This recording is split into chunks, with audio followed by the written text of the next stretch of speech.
Hello! Magandang gabi sa inyong lahat. Saglit lang naman itong video na to. Baka 10 minutes lang or shorter. Gago to si Puginius, no? Merong inaano kay Sir Alex Pabella. Gagi. Ito yung sinasabi di ba?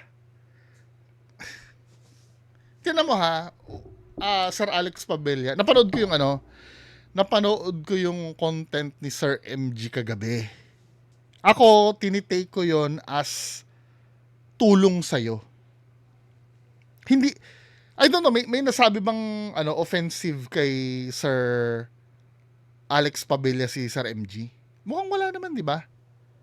Parang tulong sa yun eh. Katulad nung meron kasi, di ba dati Sir Alex Pabella, merong nagpi-PM sa akin na nagpi-PM sa'yo din. Ako sinasabi ko puro tulong din sa'yo eh. Kasi parang nung time na yung Rod ba yon? Pini-PM kasi ako nung Rod.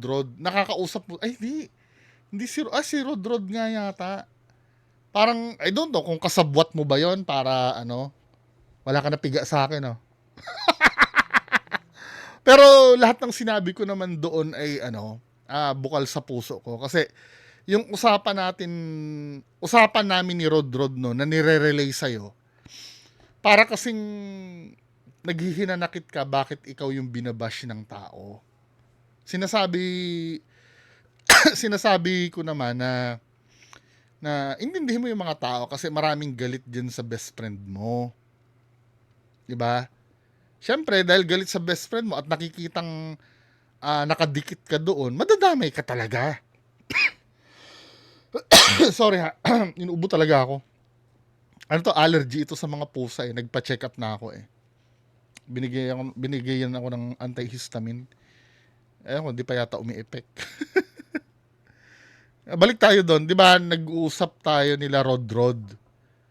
Tapos, naalala ko noon yung hinanakit mo na ba't pati ako binabash? Sir naman kasi, yung dinidikatan mo kasi ay most hated na tao sa social media sa Pilipinas. Ginagawang katatawanan yun. Siyempre, ikaw naman, nakikita ka ng mga tao na parang nililift mo pa parang ang palabas mo pa ay isa siyang parang bayani talaga na alam naman natin yung totoo, sir. Alam ko nga sa totoo lang, katulad ng sinabi ni Sir MG kagabi, alam ko hindi ka bobo eh. Pero hindi ko lang talaga naiintindihan bakit kailangan mong gawin ito. Ano ba to, para sa boto? Sa susunod na eleksyon? Ang ganda na ng image mo, sir. Naki-MJS ka na. Rags to riches ka eh. Nung dumikit ka dyan sa taong yan, ano nangyari sa'yo? Pinagtatawanan ka na rin. Ano ba yun yung sinasabi na good or bad publicity is still a publicity? Yun ba yung inaano mo, sir? Ewan ko dito sa taong to pag 'di ba no? Ano ba yung mga sinasabi mo noon? Sabi mo ikaw ang magpapabago kay FLM, parang ganon. Kita mo nga yung mga nag-leak na convo nyo. Yung sinasabi na si Fujinyo sa nag-leak nun eh. Maganda naman yung payo mo, pero hindi ka pinapansin eh. Yung magtiwala ka sa Diyos, ganon. Para sabihin mo yun kay FLM, ano ba yun, clueless ka pa rin kung ano yung pagkatao ng best friend mo, sir? I mean, wala ka ba talagang idea? Hindi ako makapaniwala. May taong wala pa ring idea kung sino siya. Ako, hindi ako perpektong tao. Makasalanan din ako. Pero, alam mo naman yung image ng tao, di ba? Kahit hindi na wag na natin puntahan yung mga kaso-kaso na yun. Wag na natin puntahan yung mga kaso. Kasi masyadong na yun eh. Masyadong technical na yun eh. Pero yung the fact na merong mga nade-debunk dyan araw-araw, yung pagsisinungaling niya, yung mga claims niya na never napatunayan, ano ba yung kinukonsinti nyo ba talaga yon? Or parang may inaasahan pa rin kayo na makukuha sa kanya? Yun ba yun? Kasi pinipilit ko intindihin eh. Lalo na yung mga nagpapadala ng pera. Well, ako, gumawa na ako ng declaration na hindi ko na kayo pipigilan na magpadala dyan. Unang-una, pera nyo yan eh. Pero nagtataka lang talaga ako. Ba't na magpadala kayo ng pera sa taong yan? Wala lang. Hindi naman siguro masama magtaka, di ba? Sa kabila ng kung ano nung pinagsasabi niya sa social media, yun ang hanggang ngayon hindi ko talaga naiintindihan na nangyayari. Tapos sa panood ko pa dun sa ano ni Sir MG kagabi, tama yung sinabi niya doon na parang si Casper, threatened siya sa'yo. Di ba, no mga past days, meron tayong mga nareact na videos mo. I think kahapon lang ba yun? Yung every time na nagsasalita ka, tinatabunan ka. Or parang pinapalitaw na, for example, ito, no? Papakita ko to sa inyo. Saan na ba yan? Ito, sa akin red flag ito, sir. Sa totoo lang, sir, Alex Pabella, walang halong kaplastikan, ako nasaktan sa'yo para dito. Huwag na tayo mag-bullshitan, sir, na ikaw ang gumagastos niyan. 'Di ba? Huwag na tayo mag-bullshitan. Yung sasabihin mo, may pera, ano. Kahit nga negosyo mo, pinalabas mong investor mo yan eh. 'Di ba? Anyway, ito ako nasaktan sa'yo para dito eh. Yung ganito, just imagine, ikaw, hindi ka simpleng tao sa Marinduque. May kakilala ako sa Marinduque, nakilala ka din. 'Di ba? Actually, sabi nga nila, taga Romblon ka daw talaga original eh. Pero, talagang kilala ka dyan. Lalo nung naki-MJS ka. Tapos ganitong gagawin sa'yo, sir, oh. Play natin, ha. Wait lang, ha.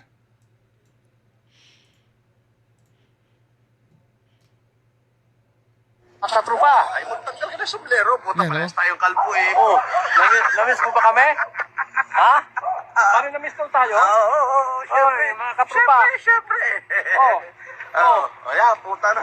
Makakagod din yun. Ano masasabi mo? Mapangmura ka na. Mapagod, boss. Mapagod daw. Mapangmura ka naman ng mainam dyan. Oh. Ang pagbabalik ng Agila ng Norte. Parang humihimod ka ng puwet dito, sir, eh. Yung ito, ako madalas ako magsombrero, ano. Madalas ako magsombrero. Sa trupa. Pero pag ginawa mo sa akin to, mababastusan ako nito eh. Sa totoo lang. Alam nyo mga kababayan ko, sa katawan natin, merong private sa atin eh. May private zone tayo eh na hindi ka dapat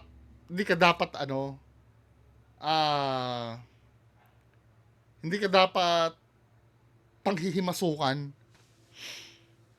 Yan yung mga the way ka magsuot ng damit, 'di ba?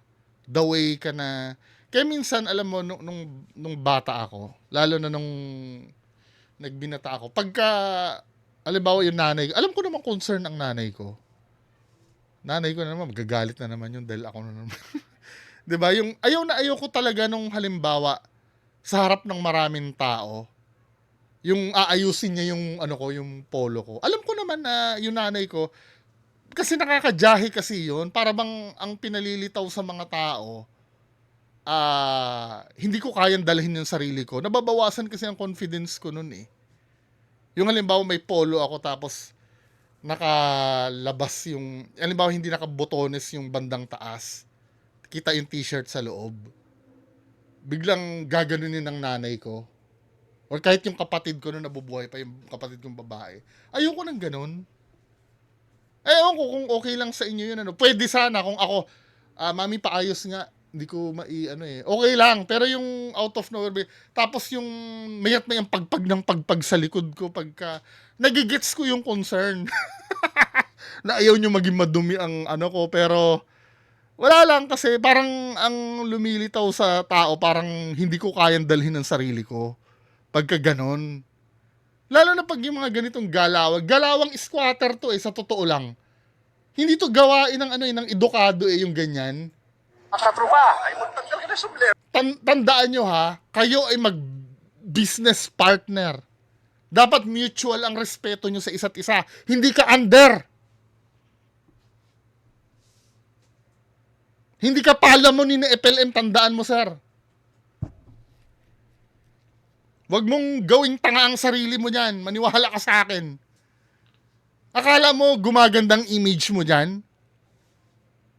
Ang gaganda ng mga kotse mo, ang ganda ng mga sasakyan mo, tapos gaganyan-ganyanin kanyang taong yan? Ano ba, hawak ba niya ng itlog mo? Sa bagay, bahala ka kung anong gusto mo. Ba't nga naman kita pinakikialaman? Kaya lang, syempre, di ba, siguro, kasi nung kinokontak ako nung tao mo, ay bilib tao mo yata yun eh. Yung nag-uusap tayo regarding dyan na ina-explain ko kung bakit galit din sa'yo yung mga tao, yung mga basher. Gusto lang kasi, nung mga una kasi, nakikita ng mga tao na may worth kang isave eh. Worthy ka na, na iligtas. Dati, dumating na tayo na matigas ang ulo mo, na feeling mo may nagigain ka dyan. Go ahead, di ba? Pero yung mga ganito, men, ano ba?